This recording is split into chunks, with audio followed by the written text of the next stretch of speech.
वचनामृत क्रमांक 2 पुष्पमाला वाक्य 72 वाक्य।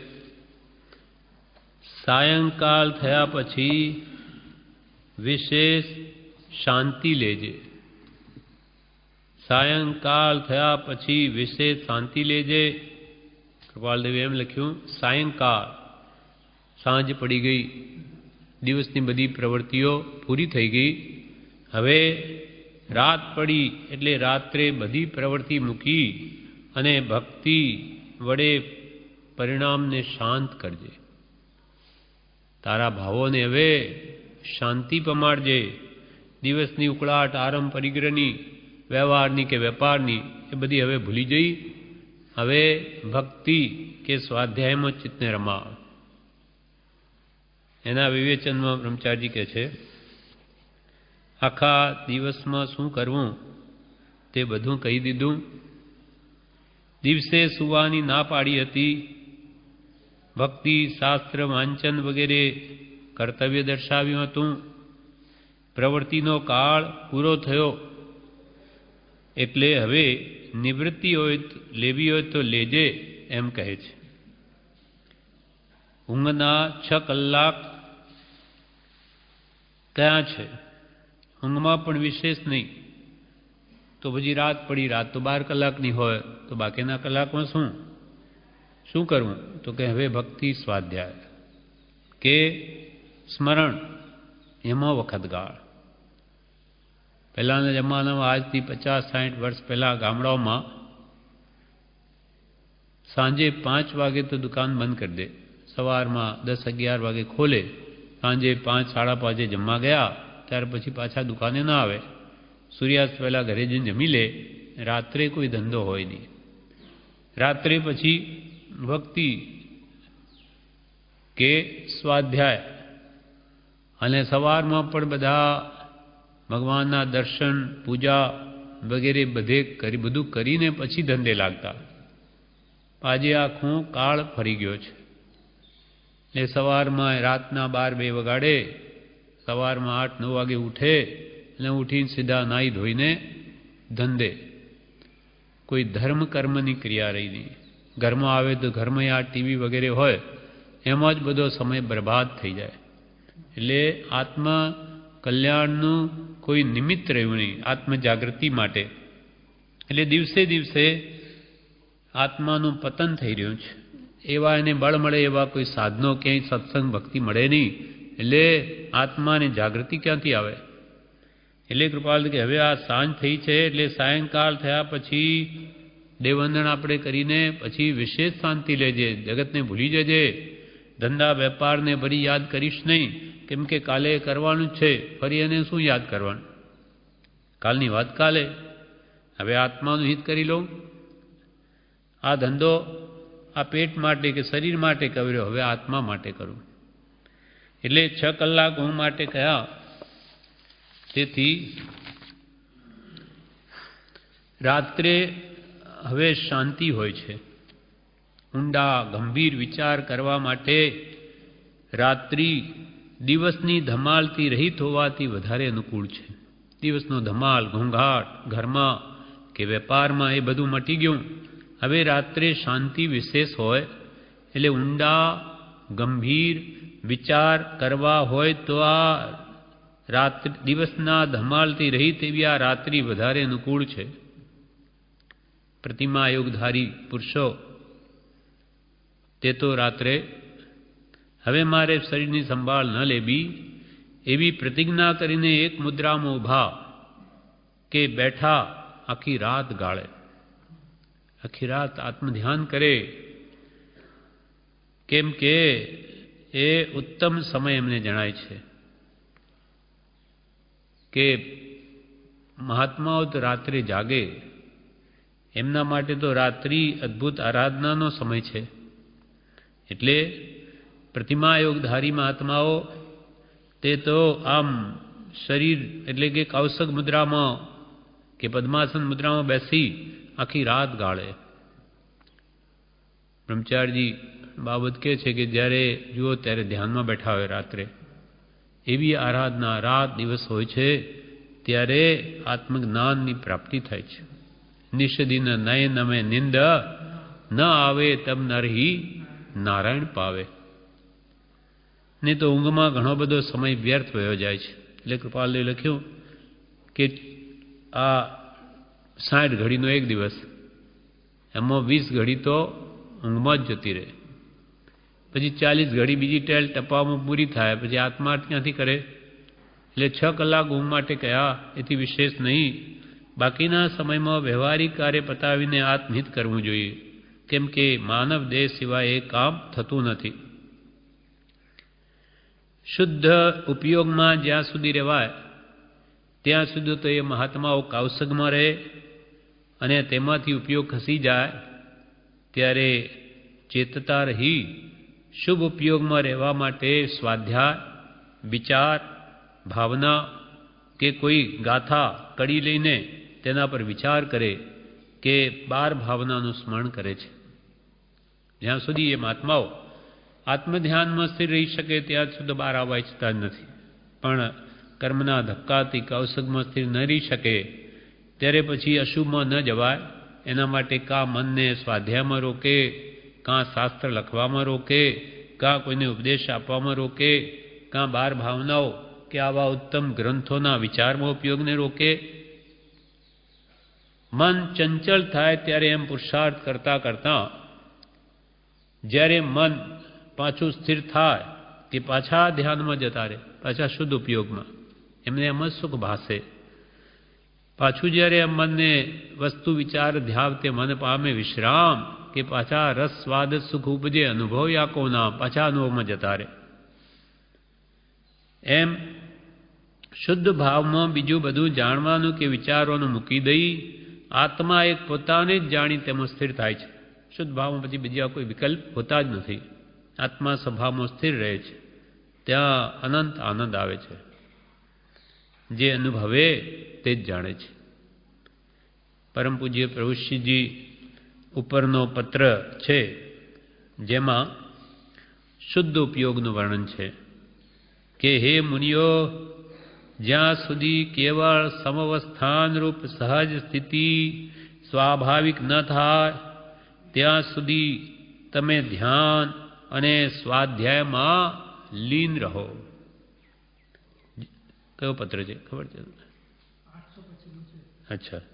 કે હે મુનિઓ, જ્યાં સુધી કેવળ સમવસ્થાન, કેવળ આપણા પોતાના સમભાવમાં સ્થિત ન થાય ત્યાં સુધી તમે સહજ સ્થિતિ સ્વાભાવિક ન થાય. આત્મા પોતાના સ્વભાવ, અચ્છા ભલે, સહજ સ્વભાવમાં સ્થિતિ ન પામે સ્વરૂપમાં, ત્યાં સુધી તમે ધ્યાન અને સ્વાધ્યાયમાં લીન રહેજો. ત્યાં સુધી કાં તો આત્મ ધ્યાનમાં લીન રહેજો, અને એમાં ન રહેવાય તો સ્વાધ્યાયમાં લીન રહેજો. ત્યાં સુધી તમે ધ્યાન અને સ્વાધ્યાયમાં લીન રહો. આત્માનું સ્વરૂપ જ્ઞાનીએ કહ્યું છે, તેનો વિચાર કરે, ગોખે, સ્મરણ ભક્તિ કરે તે શુભ ભાવના છે. ધ્યાન એ તો શુદ્ધ ભાવ છે, પણ તેમાં નહીં રહી શકે ત્યારે જ્ઞાની પુરુષોએ જે કહ્યું એના વચનોનો વિચાર કરે, ગોખે કે સ્મરણ કરે કે ભક્તિ કરે, એ બધી શુભ ભાવના છે. શુભ ભાવ વડે મન શુદ્ધ કરો. શુભ ભાવથી જ શુદ્ધ ભાવમાં જવાય છે, અશુભમાંથી નહીં. ધ્યાન એટલે શું? તો કે ધ્યાન એટલે આત્માનો ઉપયોગ આત્મામાં સ્થિર થાય તે ધ્યાન છે. ધ્યાન અને સ્વાધ્યાયમાં લીન રહો. ધ્યાન એટલે શું? તો કે આપણા આત્માનો ઉપયોગ જે બહાર ફરે એ વિભાવમાંથી ગઈને સ્વભાવમાં આવી અને સ્વસ્વરૂપમાં આત્મ સ્વરૂપમાં સ્થિર થાય તેનું નામ ધ્યાન છે. ચંચળતાથી અત્યારે આત્માને ભૂલી બાહ્ય પદાર્થોને ઇન્દ્રિય દ્વારથી જાણવાનો જીવને અભ્યાસ થઈ ગયો છે. આત્મા આપણો કર્મ મળના કારણે ચંચળતા ભજે છે. ભાવમાં આત્મા પોતે એ ચંચલ ત્યારથી અત્યારે આત્માને ભૂલી ગયો છે, અને બાહ્ય પદાર્થોને જ આ ઇન્દ્રિયોના દ્વારથી જાણવાનો જીવને અભ્યાસ થઈ ગયો છે.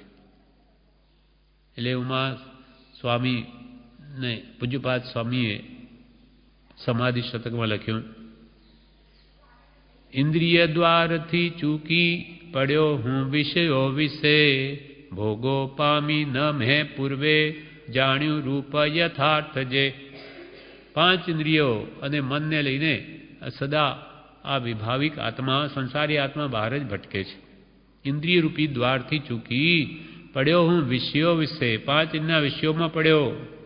ભોગો પામી ન મેં પૂર્વે જાણ્યું રૂપ યથાર્થ.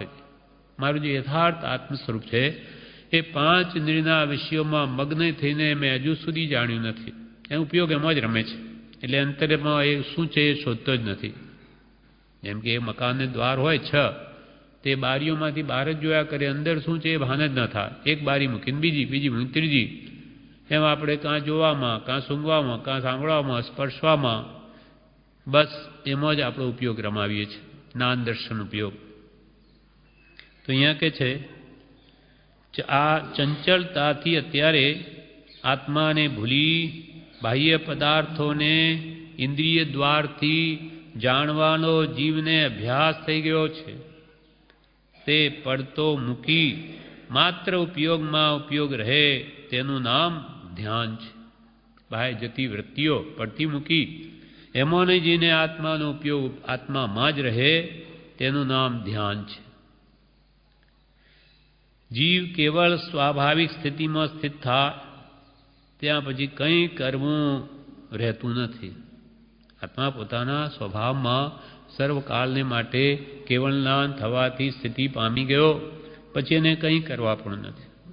પછી કૃત્ય છે. કોઈ ધ્યાને કરવાની જરૂર નથી, ભક્તિ કરવાની જરૂર નથી, કાંઈ સત્સંગ કાંઈ કરવાની જરૂર નથી. સ્વસ્વભાવમાં આવી ગયો.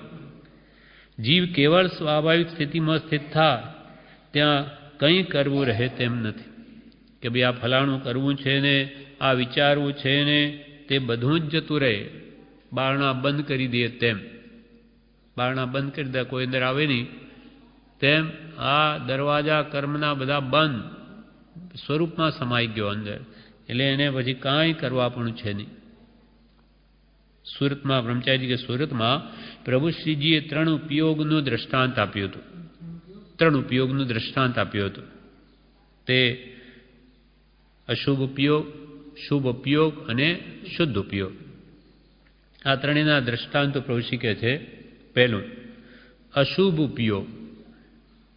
એ કેવી રીતે તે સમજાવે છે કે કૂતરાને જેમ ઘરમાં પેસવા ન દે અને પેઠા હોય તો કાઢી મૂકે, તેમ અશુભ ભાવ આવવા દેવા નહીં અને આવે તો કાઢી મૂકવા. કૂતરાને આપણે ઘરમાં પેસવા દેતા નથી અને પેસે તો પણ કાઢી મૂકીએ. તેમ પ્રભુશ્રીએ કહ્યું કે આ અશુભ ભાવને આપણા આત્મામાં આવવા ન દેવા. અશુભ ભાવોને, મોહના રાગદ્વેષના ભાવોને અંદર આવવા ન દેવા અને આવી જાય તો કાઢી મૂકવા. સત્સાધનરૂપ લાકડીથી, કૂતરાઓને આપણે લાકડીથી કાઢીએ તેમાં આપણો ઉપયોગ સત્સાધન, ભક્તિ, સ્વાધ્યાય, સત્સંગ, સ્મરણ, એમાં કોઈમાં ઉપયોગ રોકીને અશુભ ભાવને કાઢી મૂકવા. સત્સાધનરૂપ લાકડીથી. નાનીએ સાધન આપ્યું હોય તે ભક્તિ વગેરે કરવા માંડે તો અશુભ ભાવો નાસી જાય. લાકડી ઉગામે તો કેવા કૂતરા ભાગે, મારશે ગમણો કે મને. એમ આ નાની પુરુષોએ જે ભક્તિ, સત્સંગ, સ્મરણ વગેરે જે સાધન આપ્યા એનો જો ઉપયોગ કરે તો આ અશુભ ભાવરૂપી કૂતરાઓ નાસી જાય. એટલે એક દ્રષ્ટાંત કહ્યું કે માં બહાર ગઈ એટલે બાળકને ખાવાનું આપીને એક લાકડી આપતી ગઈ. અને માએ કહ્યું દીકરાને કે જો કૂતરા આવે તો લાકડી ઉગામજે. પછી એ ખાવા બેઠો. કૂતરા તો આવ્યા. હવે એટલે પેલો તો ડરીને ઉઠીને ભાગતો જ થયો. એટલે ભાઈ કૂતરા તો બધું ખાવા લાગ્યા એના. એટલે હવે એની માં આવી કે શું આ બધું શું કર્યું, કેમ કૂતરા ખાય? તો કે માં એ તો કૂતરા આવ્યા એટલે પછી હું તો ભાગ્યો, ડર લાગ્યો તો ભાગી ગયો. અરે તને આ લાકડી આપી હતી ને, આ તારે ઉગામી હતી તો કૂતરા ભાગી જાત. એ તો કે મને સૂઝ્યું નહીં. આ જ હાલત આપણી છે. આપણને જ્ઞાની પુરુષો કે સંકલ્પ વિકલ્પ કૂતરા તો આવશે, પણ તું આ સ્મરણ કે એના વચનને યાદ કરવા રૂપ જે લાકડી તો ઉગામ, મનને તેમાં લઈ જા, તો આ બધા કૂતરા ભાગી જશે. તો એ ભૂલી જઈએ છીએ આપણે. વખતે રાગ દ્વેષ કામ ક્રોધ આદિ ભાવોમાં ઉપયોગ લઈ જઈએ અને તે વખતે આ લાકડી રૂપ સત્પુરુષના વચનો એનો ઉપયોગ જ ન કરીએ તો પછી આ કૂતરા બધું ખાઈ જ જાય. એટલે કે આત્માને નુકસાન કરે, એના ગુણો બધા હણાઈ જાય છે. એમ આ શુભ ઉપયોગનું દ્રષ્ટાંત આપ્યું કૂતરાનું. હવે બીજું શુભ ભાવ. મહેમાન આવે, શુભ ભાવનું દ્રષ્ટાંત. મહેમાન આવે તો તેને આગતા સ્વાગતા કરે, તેમ શુભ ભાવો માટે બારણા સામાન્ય રીતે ઉઘાડા રાખે, અશુભ ભાવોથી બચવા માટે. મહેમાન હોય તો એમને આપણે આગતા સ્વાગતા કરીએ અને એ આવજાવ કરી શકે એમના માટે બારણા ખુલ્લા રાખીએ માનો. તેમ અશુભ ભાવોથી બચવા માટે આપણે શુભ ભાવને આવવા દેવા. શુભ ભાવો જેમ આવે તેમ આવવા દેવા, એને રોકવા નહીં. કેમ કે શુદ્ધ ભાવ આપણે જાણ્યો નથી માટે. બાકી તો શુભ ભાવ પણ પુણ્યબંધનું જ કારણ છે, પણ આજે શુભમાં નહીં રહીએ તો આપણે બીજો કોઈ આધાર નથી. એટલા માટે જે શુભ ભાવમાં રહો, શુદ્ધ ભાવના લક્ષે, તો શુદ્ધ ભાવની પ્રાપ્તિ થાય. બીજો શુભ ભાવ. હવે ત્રીજો શુદ્ધ ભાવ. શુદ્ધ ભાવમાં કે છે કૂતરાઓ માટે તો બારણા બંધ અને બીજા શુભ ભાવ માટે આગતા સ્વાગતા કરીને સામાન્ય રીતે બારણા ખુલ્લા રાખે, અને શુદ્ધ ભાવમાં તો બારી બારણા બધું બંધ કરીને સુરક્ષિતની જેમ નિશ્ચિંત રહે તેમ માત્ર આત્મામાં જ રહેવું નાતા દ્રષ્ટા તરીકે, તે શુદ્ધ ભાવ. બારણા બારી બારણા બધું બંધ, એટલે કોઈ પણ પ્રકારે કર્મનું આવરણ આવે જ નહીં, અને આત્મા નિશ્ચિંતપણે સ્વભાવમાં સ્થિત રહે નાતા દ્રષ્ટા તરીકે. જે ઉદય આવે જોયા કરે, એમાં ભળે નહીં, તેનું નામ શુદ્ધ ભાવ છે. જે શુદ્ધ સ્વભાવમાં રમે એવા જ્ઞાનીઓને પણ પૂર્વે બાંધેલા કર્મનો ઉદય તો આવે, પણ એમાં એ ભળે નહીં, જોયા કરે કે શું થઈ રહ્યું છે. જેમ પ્રભુશ્રી કહે કે અમને આ રોગ આવે, દર્દ થાય, ચકરી ચઢે, બેભાન થઈ જવાય, પણ આ દેહથી જુદા થઈને બેઠા બેઠા જોવાની મજા પડે છે. દેહથી જુદા પોતાના શરીરમાં જ થાય, તો કોનું શરીર, અમે આ મારું છે નહીં એમ કરીને એને પાડોશીને ત્યાં થઈ રહ્યો હોય એમ માને છે. એ શુદ્ધ ભાવમાં રમે છે તો એવું થાય. શુદ્ધ ભાવમાં બારી બારણા બંધ કરીને સુરક્ષિતની જેમ નિશ્ચિંત રહે તેમ માત્ર આત્મામાં રહેવું તે શુદ્ધ ભાવ છે, જ્ઞાતા દ્રષ્ટા તરીકે. હવે જ્યાં જીવના પરિણામ વર્ધમાન હિયમાન થયા કરે, પરિણામ ભાવોની વધઘટ થયા કરે, ત્યાં ધ્યાન કર્તવ્ય છે. અર્થાત ધ્યાનમાં લીનપણે સર્વ બાહ્ય દ્રવ્યના પરિચયથી વિરામ પામી નિજ સ્વરૂપના લક્ષ્યમાં રહેવું ઉચિત છે. આ પ્રભુશ્રીને લખ્યું. પ્રભુશ્રીજી જ્ઞાની જે હોય, શુદ્ધ ભાવની આ વાત છે. શુદ્ધ ભાવ જેને પ્રાપ્ત છે એવા જીવોને તો જ્યાં ભાવોની ચડઘટ ચડ ઉતાર થયા જ કરતો હોય ત્યારે કે છે આત્માનો ઉપયોગને ધ્યાનમાં લઈ જવો. સર્વથા ધ્યાનમાં તો લીનપણે જ્યારે જીવ રહે ત્યારે તો બધા જ બાહ્ય પદાર્થોના પરિચયથી તે વિરામ પામે છે અને નિજ સ્વરૂપના લક્ષ્યમાં રહે છે, અને એ જ ઉચિત છે, એ જ કરવું છે. કેમ કે ત્યાં આનંદ સુખ છે. ઉદયના ધક્કાથી પ્રથમ ધ્યાનમાં જેમ પ્રથમ ગુપ્તિમાં ન રહી શકે તો સમિતિ. અટ પ્રવસ્ટ પ્રવચન માતા જે મુનિઓનો ધર્મ છે મન વચન કાયની ગુપ્તી એ તો મુખ્ય છે, પણ ન રહી શકે ત્યારે સમિતિ. તેમ એ આત્મધ્યાનમાં નહીં રહી શકે ત્યારે પછી ઉદયના ધક્કાથી તે ધ્યાન જ્યારે જ્યારે છૂટી જાય ત્યારે ત્યારે તેનું અનુસંધાન ઘણી ત્વરાથી કરવું. પ્રભુશ્રીને લખે કૃપાલે, ત્યારે કે ધ્યાન છૂટી જાય જલ્દીથી પાછું એનું અનુસંધાન જોડાણ ત્વરાથી કરવું. વચ્ચેના અવકાશમાં સ્વાધ્યાયમાં લીનતા કરવી. સર્વ કોઈ પણ પરદ્રવ્યમાં એક સમય પણ ઉપયોગ સંગ ન પામે એવી દશાની જીવ ભજે ત્યારે કેવળ જ્ઞાન ઉત્પન્ન થાય. આમ એને વિભાવમાં જવા જ ન દે. કાં તો આત્મધ્યાન, તેમાં નહીં રહી શકાય તો સ્વાધ્યાય, સ્વાધ્યાય ધ્યાન, સ્વાધ્યાય ધ્યાન, આમ છઠ્ઠે સાતમે ઝૂલતા જ્યારે પરદ્રવ્યમાંથી ઉપયોગ ખસી અને એક અંતર્મૂર્ત 48 મિનિટ પણ સ્થિરતાને પામે ત્યારે કેવળ જ્ઞાન ઉત્પન્ન થાય છે. અચ્છા, હાથ નોંધમાં છે. હા, આ ને આ જ વાત ને? હા, બરાબર. એટલે ઉદયના ધક્કાથી તે ધ્યાન જ્યારે જ્યારે છૂટી જાય ત્યારે તેનું અનુસંધાન ઘણી ત્વરાથી કરવું.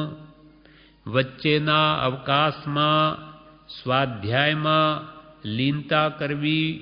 સર્વ કોઈ પણ પરદ્રવ્યમાં એક સમય પણ ઉપયોગ સંગ ન પામે. પર પદાર્થમાં એક સમય માત્ર પણ ઉપયોગ જાય નહીં એવી દશાને જીવ ભજે ત્યારે કેવળ જ્ઞાન ઉત્પન્ન થાય. એક સમય માત્ર પણ ઉપયોગ બહાર નહીં જાય એવું 48 મિનિટ સુધી ચાલે ત્યારે કેવળ જ્ઞાન પ્રગટે છે. કેવળ જ્ઞાન સુધીનો આપણને રસ્તો બતાવ્યો કે પ્રભુશ્રીને કહ્યું એમની યોગ્યતા જોઈ ને ધ્યાનમાં રહો, ધ્યાનની તો સ્વાધ્યાયમાં રહો. એટલે કે અશુભ ભાવોને તો મૂકી દો, શુભમાં રહેતા હતા શુદ્ધમાં સ્થિતિ કરો, શુદ્ધમાં ન રહેવાય તો પાછા શુભમાં આવો, તો ફરી પુરુષાર્થ કરીને પાછા ફરી શુદ્ધમાં જાઓ. એમ છઠ્ઠે સાતમે ઝૂલતા શ્રેણી માંડીને કેવળ જ્ઞાન પ્રગટાવો. આ પ્રમાણે આ વાક્ય 72માં સાયંકાળ થયા પછી વિશેષ શાંતિ લેજે. સાંજ પડી ગઈ, હવે પ્રવૃત્તિને મૂકી દઈ, ભૂલી જઈ, હવે તો વિશેષ શાંતિ લેજે. કેમ કે મુખ્ય કર્તવ્ય તે આત્માનું હિત છે, આત્માનું કલ્યાણ છે. પણ આ શરીર, કુટુંબ વગેરેને લઈને આ બાહ્ય પ્રવૃત્તિ કરવી પડે છે. પણ સાંજે રાત્રે કંઈ જરૂર નહીં, રાત્રે મૂકી દેવું, રાત્રે આત્મહિતનો જ પુરુષાર્થ કરવો. આ પ્રમાણે વાક્ય 72 પૂરું થયું. હવે વાક્ય 73માં આજના દિવસમાં આટલી વસ્તુને બાદ ન અણાય તો જ વાસ્તવિક વિચક્ષણતા ગણાય. આજના દિવસમાં આટલી વસ્તુને બાદ ન અણાય તો જ વાસ્તવિક વિચક્ષણતા ગણાય. આજનો દિવસ હવે ઉગ્યો, આજના દિવસે આજે નીચે 4 વસ્તુ કે છે એમાં બાદ ન આવે. એટલે ચારે વસ્તુ બરોબર જો થાય તો જ વાસ્તવિક વિચક્ષણતા ગણાય. તો એ તમારી ખરી બુદ્ધિ ગણાય કે તમે આજનો દિવસ સફળ કર્યો. અને 4 વસ્તુમાં કંઈ પણ ખામી આવી તો આ તમારો આજનો દિવસ બાધાવાળો થયો. આજના દિવસમાં આટલી વસ્તુને બાદ ન અણાય તો જ વાસ્તવિક વિચક્ષણતા ગણાય. હવે 4 વસ્તુ કઈ કઈ તે કૃપાલદેવ કહે. 1 આરોગ્યતા, બીજું મહત્તા, ત્રીજી પવિત્રતા અને ચોથી ફરજ. આ 4 વસ્તુ. એટલે આખો દિવસ પૂરો થયો, તેમાં જે કામ કર્યા તેને નીચેની 4 દ્રષ્ટિથી તપાસી જવા કહ્યું કે ભાઈ આ હવે તમે આખો દિવસ તમારો પૂરો થયો, હવે તમે જે કામ કર્યા એ 4 દ્રષ્ટિ 4 પ્રકારે તમે તપાસી જાઓ. ત્યાં પ્રમાણે પહેલું આરોગ્યતા. આરોગ્યતાને હાનિ ન પહોંચે એવું કોઈ કાર્ય, આરોગ્યતાને હાનિ પહોંચે એવું કોઈ કાર્ય થયું હોય તો કુશળપણે આજનો દિવસ ગળાયો નથી. શરીર એની કેમ વાત કરી આરોગ્ય સાચવવાની? તો કે શરીર માધ્યમ ખલું ધર્મ સાધનમ. આ શરીર એ માધ્યમ છે, ધર્મ કાર્ય કરવાનું સાધન છે. સાધન વગર સાધ્ય થાય નહીં. એટલે આ સાધનને ઠીક રાખવું પડે. એટલે એને આ બગડી જાય શરીર તો કંઈ આત્મચિંતન કે ભક્તિ કે કંઈ નહીં કરવા દે. દેહ હોય તો ધર્મ થઈ શકે.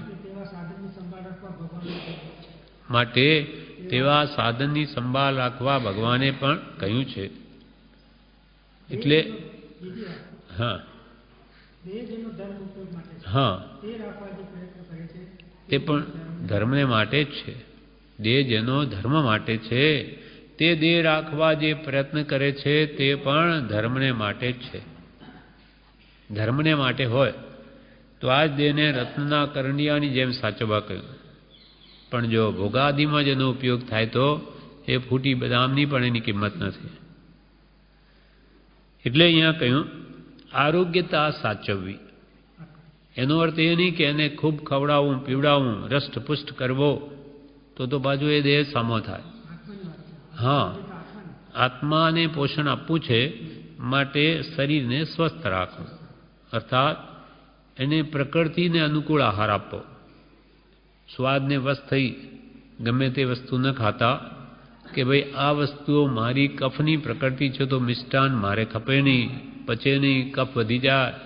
વાતની પ્રકૃતિ છે વાયડા પદાર્થ ખાવાની, પિત્તની પ્રકૃતિ છે તો તેજ મસાલા મરચાં ખાવાની. એમ જે પ્રકૃતિને અનુકૂળ આહાર હોય તે આપણે લેવો જોઈએ તો શરીર સહેજે સ્વસ્થ રહે. અપથ્ય આહાર લે, સ્વાદ વશ ઘણું ખવાઈ જવાય, જે શરીર પ્રકૃતિથી પણ વિરુદ્ધ હોય તો પછી રોગ થાય અને પછી સ્થિરતા ભંગ થાય. માટે કહ્યું કે તું સ્વાદ તરફ નજર ન રાખતા શરીરની અનુકૂળતા જોઈ એ પ્રમાણે આહાર આપીને તારું આરોગ્ય ઠીક રાખજે.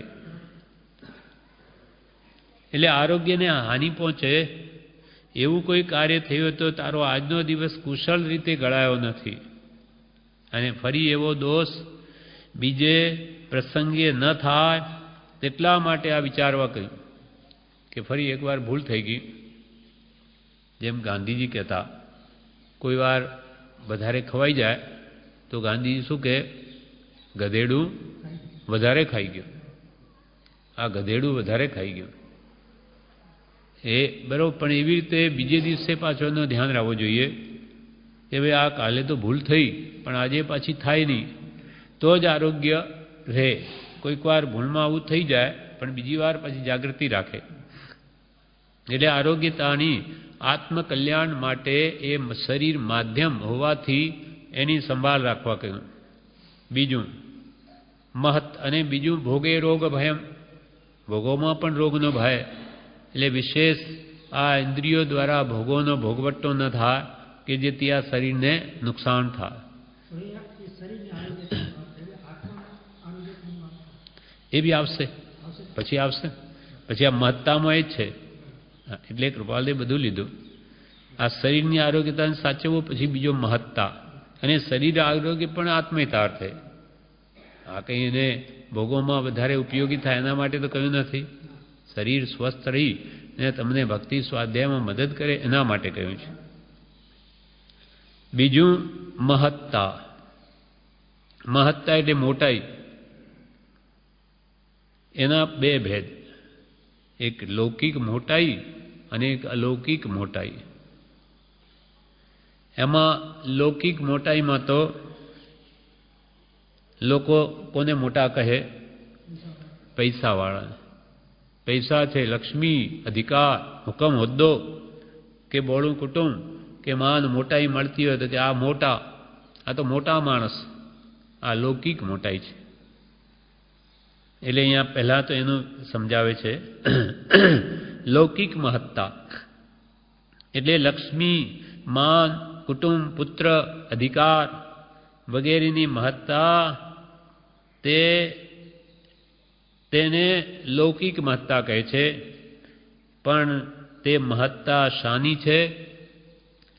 તો કે માત્ર પાપજન્ય કર્મની, પાપથી જન્મેલા ઉત્પન્ન થયેલા આ કર્મોની મોટાઈ છે. ભલે પુણ્ય હોય પણ નવીન પાછા પાપ જ બાંધતા હોય તો એ મોટાઈ શાની ખરી રીતે?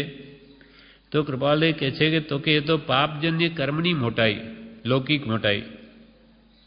તેથી ખરી રીતે એ મહત્તા નથી પણ લઘુતા છે.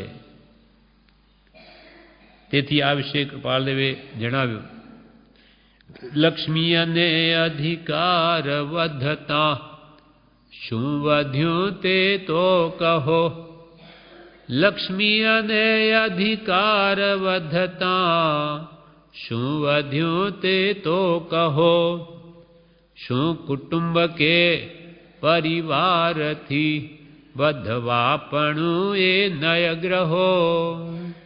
શું કુટુંબ કે પરિવારથી વધવાપણું એ નયગ્રહો. વધવાપણું સંસારનું નર દેહને હારી જવો. એનો વિચાર નહીં અહો હો, એક પળ તમને હવો. શું વધ્યું?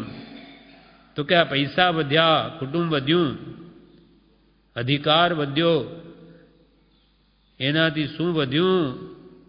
તો કે વધવાપણું સંસારનું, તમારો સંસાર વધ્યો.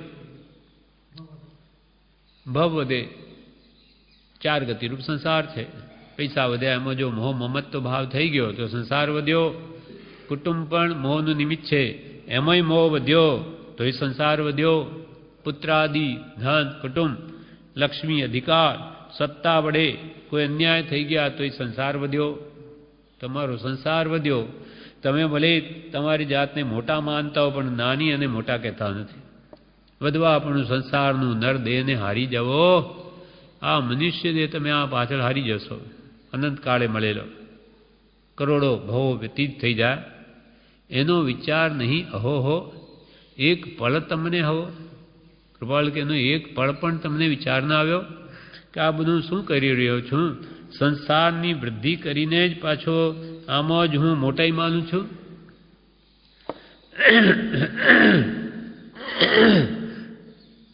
આ બધી લૌકિક મોટાઈ થઈ. હવે અલૌકિક મોટાઈ એ મહત્તાનો પાઠ 50મો જે મોક્ષમાળામાં કયો ખરી મહત્તા, તેમાં કૃપાલદેવે કહ્યું છે આ પ્રમાદનો 50મો, આ ખરી મહત્તાનો 16મો પાઠ. હા, એમાં કહ્યું કે ખરી મહત્તા શું? તો કે સત્ય વચન, દયા, ક્ષમા, પરોપકાર અને સમતા આદિ જે ગુણો છે એ પ્રાપ્ત કરવા એ જ ખરી મોટાઈ, આ અલૌકિક મોટાઈ છે. જે આત્માને આ ભવમાં પણ સુખ શાંતિ આપે અને ભવો ભવ સુખી કરે, આ અલૌકિક મોટાઈ, આ ખરી મહત્તા તો આ છે. ઉપર જણાવેલી લૌકિક મહત્તા તો બધી કર્મ મહત્તા છે, પણ તેને પણ સવળી કરી શકાય છે. માનો કે લક્ષ્મી મળી, પુણ્ય ઉદય, તો એ લક્ષ્મીથી પણ શાણા પુરુષો દાન દે છે. કૃપાલદેવ કે છે આ બધું. ઉત્તમ વિદ્યાશાળાઓ સ્થાપી પર દુઃખ ભંજન થાય છે. એક પરણેલી સ્ત્રીમાં જ માત્ર વૃત્તિ રાખી પર સ્ત્રી તરફ પુત્રી ભાવથી જુએ છે. કુટુંબ વડે કરીને અમુક સમુદાયનું હિતકામ કરે છે. પુત્ર વડે તેને સંસારનો ભાર આપી પોતે ધર્મ કાર્યમાં પ્રવેશ કરે છે. અધિકારથી ડહાપણ વડે આચરણ કરી રાજા પ્રજા બંનેનું હિત કરી ધર્મનીતિનો પ્રકાશ કરે છે. એમ કરવાથી કેટલીક મહત્તા પમાય છે ખરી, કેટલીક મહત્તા કે જો તમને લક્ષ્મી મળી હોય તો એથી શાણા પુરુષો સમજુ પુરુષો એનાથી દાન દે કે વિદ્યાશાળો સ્થાપીને બીજાના દુઃખના ભંજન થાય, પોતાની સ્ત્રીમાં સંતોષ રાખી પર સ્ત્રી પ્રત્યે પુત્રી ભાવ રાખે અને કુટુંબ વડે અમુક સમુદાયનું હિત કરે અને પુત્રથી પણ કે ભાઈ પુત્ર થયો મોટો થા તો એને સંસારનો ભાર સોંપીને પોતે નિવૃત્ત થઈ જાય. આ પુત્રનું ફળ છે. પુત્ર મોટો થઈ ગયો, હવે સંસારની બધી ઉપાધિ એને સોંપીને પોતે ધર્મ કાર્યમાં પ્રવેશ કરે તો આ પુત્ર પ્રાપ્તિનું ફળ. પછી ત્યાં જ મોહમ્મદ પડ્યો રહે તો એ પોતાનું અહિત કરે છે. અધિકાર સત્તા હાથમાં આવી હોય તે ડાપણ વડે એવું આચરણ કરે કે રાજા અને પ્રજા બંનેનું હિત થાય એવી ધર્મનીતિનો પ્રકાશ કરે. જેમ કે પરદેશી રાજાનો મંત્રી હતો, પરદેશી રાજા નાસ્તિક. હવે એને ઠેકાણે લાવવા માટે એને જ્ઞાની ભગવાને ત્યાં બોલાવી અને એને થયું કે હું એનો સેવક હોઈને મારા સ્વામી નરકમાં જાય, નાસ્તિક હતા, એને કંઈક ઉપાય કરું. તો ત્યાં જ્ઞાની ભગવાનને બોલાવી જે ચર્ચા થઈ આત્મા છે નહીં વગેરે અને એને પણ માર્ગમાં લાવી દીધો. એમ આવા રાજાનું પણ હિત કરે એવા મંત્રીઓ અને પ્રજાનું પણ હિત વિચારે કે પ્રજા કેમ સુખી થાય. સત્તા હાથમાં આવ્યો હતો. અધિકારથી ડાપણ વડે આચરણ કરી રાજા પ્રજા બંનેનું હિત કરી ધર્મ અને નીતિનો પ્રકાશ કરે છે. ધર્મ તો આત્મ સ્વભાવ છે અને એને પ્રાપ્તિ માટેનો ઉપાય નીતિ છે, ન્યાય નીતિ વગેરે. એ ધર્મ નીતિનો પ્રકાશ કરે છે. એમ કરવાથી કેટલી મહત્તા પમાય ખરી, પણ એ મહત્તા ચોક્કસ નથી કે ભાઈ હવે પૈસો થશે ને હું આ પ્રમાણે કરીશ ને, એ કંઈ કહેવાય નહીં. છતાં એ મહત્તા ચોક્કસ નથી, કારણ કે મરણ ભય માથે રહ્યો છે, ધારણા ધરી રહે છે. યોજેલી યોજના કે વિવેક વખતે હૃદયમાંથી જતા રહે એવો સંસાર મોહ છે. સંસાર મોહની એવી કે પૈસા થશે ને ત્યારે આપણે દાન આપીશું અને આ મોટા મોટા આવા સારા બીજોને પરોપકારના કામો કરીશું. આ બધા પૈસા હતા એટલામાં વચ્ચે મરણ આવી જાય, મરી ગયો, ભાવ બદલાઈ જાય. બીજું કાં તો મૃત્યુ આવી જાય, કાં પછી કહે છે કે યોજેલી યોજનાનો વિવેક જ હૃદયમાંથી જતો રહે. પછી કે મોંઘવારી બહુ વધી ગઈ, હવે આ ક્યાં ખર્ચી નાખે તો બધું ખલાસ થઈ જશે, પછી કરીશ. એમ કરતાં ભાવો પણ ફરી જાય. અને તેથી આપણે એમ નિસંશય સમજવું કે સત્ય વચન, દયા, ક્ષમા, બ્રહ્મચર્ય અને સમતા જેવી આત્મમહત્તા કોઈ સ્થળે નથી. આ ખરી મહત્તા તો આ છે. પૈસા, ધન, કુટુંબ એનાથી તો બધું ક્ષણિક છે અને ક્યારે ભાવ ફરી જાય ને કંઈ ભલું ન પણ થાય, કાં તો મરી જાય કાં પોતાના ભાવ ફરી જાય. પણ આ આત્માના જ ગુણો દયા, ક્ષમા, બ્રહ્મચર્ય, સમતા કે સત્ય વચન જેવી આત્મમહત્તા કૃપાલ કે કોઈ સ્થળે નથી. શુદ્ધ પંચ મહાવ્રત ધારી ભિક્ષુ કે જે રિદ્ધિ અને મહત્તા મેળવી છે એ બ્રહ્મદત્ત જેવા ચક્રવર્તીએ લક્ષ્મી, કુટુંબ, પુત્ર કે અધિકારથી મેળવી નથી એમ મારું માનવું છે. કૃપાલ હું તો એમ માનું છું કે જે ભિક્ષુક પંચ મહાવ્રતે ધારી નાની મહાત્મા મુનિ આત્મજ્ઞાની તે ભિક્ષુકે જે રિદ્ધિ આત્મરિદ્ધિ કે ખરી મહત્તા એણે મેળવી છે તે બ્રહ્મદત્ત જેવા ચક્રવર્તીએ આટલું મોટું કુટુંબ કે લક્ષ્મી, બહોળી કે પુત્ર કે પરિવાર કે અધિકારથી એણે મેળવી નથી એમ કૃપાલ કે મારું માનવું છે. આ પ્રમાણે પહેલું આરોગ્યતા જો સચવાય અને બીજું મહત્તા આજના દિવસમાં, તો આજનો દિવસ પવિત્ર છે.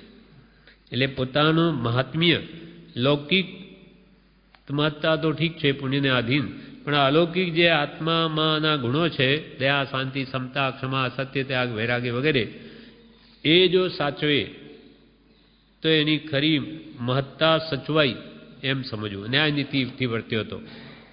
પછી ત્રીજું પવિત્રતા. પવિત્રતા એટલે આત્માની શુદ્ધિ. એટલે કોઈ પાપથી આત્મા કલંકિત જો થયો હોય તેને માટે 18 પાપસ્થાનક દ્વારા દિવસના કાર્યો તપાસી જવા. સાંજે કે આજે 18 પાપસ્થાનકમાંથી કયા કયા પાપો સેવ્યા એ રાત્રે તપાસી જવા. જુદી જુદી દ્રષ્ટિએ વિસ્તારથી વિચાર માટે આ 18 કહ્યા છે. તે દોષોને જોઈ દૂર કરીને પવિત્ર થવું. દોષો વડે આત્મા કલંકિત થાય. એટલે આવા દોષો તો કોઈ થયા નથી, તો એ પવિત્રતા આજના દિવસમાં સચવાઈ કહેવાય. સત્પુરુષની આજ્ઞાનું આરાધન તે પવિત્ર થવાનું કારણ છે. સત્પુરુષની આજ્ઞાનું આરાધન એ જ આત્માને પવિત્ર કરે છે. તેમાં બાધાકારી વિષય કસાયના જે પ્રસંગો થયા હોય તે વિચારીને દૂર કરવા. કે આજ્ઞામાં આ વિષય કસાય મને બાધક છે, તો એ વિચારીને એ વિષય કસાયના કારણોને ઘટાડવા મટાડવા, તો આત્માની પવિત્રતા જળવાઈ રહે છે. એટલે પવિત્રતા મનની શુદ્ધિ જો સચવાઈ રહી તો પણ આજનો દિવસ સફળ છે. પછી ચોથું છે ફરજ. કરવા યોગ્ય આવશ્યક કાર્ય. કરવા યોગ્ય બિલકુલ રહી ગયું હોય અથવા બરાબર બજાવ્યું નહીં હોય એ ફરજ બજાવવી. કરવા યોગ્ય આવશ્યક કાર્ય તે ફરજ કહેવાય. કરવા યોગ્ય બિલકુલ રહી ગયું હોય અથવા જે કરવા યોગ્ય છે તે બરાબર બજાવ્યું ન હોય તો તે દોષ ગણાય. આ રીતે ફરજના પાછા 2 ભાગ પડે. ફરજના પણ 2 ભાગ. એક પોતાના તરફથી આત્માની ફરજ બજાવવી. આત્માને કોઈ રીતે કલંક ન લાગે દોષો વડે. એટલે સદાચારમય જીવન જીવાયું છે, મન શુદ્ધિ પણ જળવાય છે કે નહીં, ને તો એથી આત્મા મલિન થાય છે. એટલે પોતાના તરફથી આત્માની ફરજ બજાવવી. આત્મોન્નતિ સંબંધી આજે આગળ વધાયું છે કે નહીં તે વિચારવું. આત્માની ઉન્નતિમાં કંઈ આરાધના કરીને કંઈ ઉમેરો કર્યો કે નહીં, આજનો દિવસ એ સાંજે તપાસે. એટલે આત્મોન્નતિ સંબંધી આગળ વધાયું છે કે નહીં તે વિચારવું. ભક્તિ પ્રયોજન, ધર્મ કર્તવ્ય પ્રયોજન, વિદ્યા પ્રયોજન વગેરે જે પ્રમાણે દિવસ ગાળવા કૃપાલદેવે કહ્યું, તો તેમાં કંઈ ખામી આવી છે કે કેમ તે તપાસી જોઉં. કે આજે ભક્તિ થઈ કે નહીં, સ્વાધ્યાય થયો કે નહીં, આત્મા સંબંધી કંઈ ચિંતન, છપ્પનનો પત્ર, આત્મસિદ્ધિ વગેરે થયા કે નહીં, સ્મરણ થયું કે નહીં, નવું કંઈ શીખવાનું બન્યું કે નહીં, વિદ્યા પ્રયોજન. આ પ્રમાણે કૃપાલદેવ કે આ રાત્રે જોઈ જવું. ભક્તિ પ્રયોજન, ધર્મ કર્તવ્ય પ્રયોજન, વિદ્યા પ્રયોજન વગેરે જે પ્રમાણે દિવસ ગાળવા કહ્યું કૃપાલદેવે પુષ્પમાળા 7મા પુષ્પમાં, એ ફરજ છે. એમ તેમાં કંઈ ખામી આવી છે કે કેમ તે તપાસી જોવું. આ થયું આત્માની ફરજ, આત્મા સંબંધીની ફરજ, આત્માના ઉદ્ધાર માટેની ફરજ. હવે બીજી ફરજો અન્ય સંબંધી, કુટુંબ સંબંધી કે સમાજ સંબંધી કે વ્યવહાર સંબંધી કે રાજ્ય સંબંધી આપણી શું શું ફરજો છે તે પણ જોઈ જવું. એમાંય બાદ ના આવવો જોઈએ. એટલે બીજી આપણી પાસે બીજા કુટુંબીઓ આપણી પાસે કંઈ આશા રાખતા હોય તો તે પરના સંબંધીની ફરજ કહેવાય. એટલે દેહથી લગાવી, આ શરીરથી લગાવી અને આખા દેશ સુધીની જે ફરજ બજાવવા યોગ્ય હોય તે બધી આમાં સમાય છે. જેમ કે માતા પિતા, સ્ત્રી, પુત્ર, કુટુંબીઓ પ્રત્યેની જે ફરજ હોય, કે ગામની કે સરકારની ટેક્સ વગેરે ભરવો એ ફરજ છે આપણી, અથવા દેશના નિયમો પ્રમાણે વર્તવું, અથવા આપણું આ શરીરની પણ અમુક ફરજ જે છે એની હાજતો, એને કેમ સુખ શાંતિ રહે, રોગ ન થાય, નિરોગી રહે, આ બધીની સંભાળ લેવી એ સર્વ ફરજો કહેવાય છે. આ બધી લૌકિક થઈ, વ્યવહારિક થઈ, પેલી આત્મિક થઈ. એટલે આત્મા સંબંધીને વ્યવહાર સંબંધીની બધી ફરજો યથાયોગ્ય જો સચવાય તો જ આજનો દિવસ તે સફળ થયો એમ ગણાય. એટલે અહીંયા કે છે આ 73મું વાક્ય કૃપાલદેવનું પુષ્પમાળાનું. આજના દિવસમાં આટલી વસ્તુને બાદ ન અણાય તો જ વાસ્તવિક વિચક્ષણતા ગણાય. 1 આરોગ્યતા, 2 મહત્તા, 3 પવિત્રતા અને 4 ફરજ. શરીરને આરોગ્યતા, આત્માર્થે સાચવવું શરીરને, જો આત્માર્થ ઉપયોગમાં આવતું હોય તો. અને મહત્તા, લૌકિક મહત્તા તો એના માટે કંઈ મથવું નહીં બહુ, પણ આત્માની ઉન્નતિ કેમ થાય તેમ દયા, શાંતિ, સમતા, ક્ષમા વગેરે મોક્ષના ગુણો છે મેળવવાનો પ્રયત્ન કરવો, એ મહત્તા. અને પવિત્રતા, આત્માની શુદ્ધિ મનની, તે કેમ સચવાય તો કે સત્પુરુષની આજ્ઞા વડે એમાં ભક્તિ સ્વાધ્યાય કરીને એની શુદ્ધિ રાખવી. અને ફરજમાં પછી ભક્તિ પ્રયોજન, વિદ્યા પ્રયોજન, ધર્મ પ્રયોજન વગેરે એ ફરજો પણ અદા કરવી. અને બીજા પ્રત્યે, કુટુંબ કે બીજા પ્રત્યેની આપણી ફરજો અદા કરવી.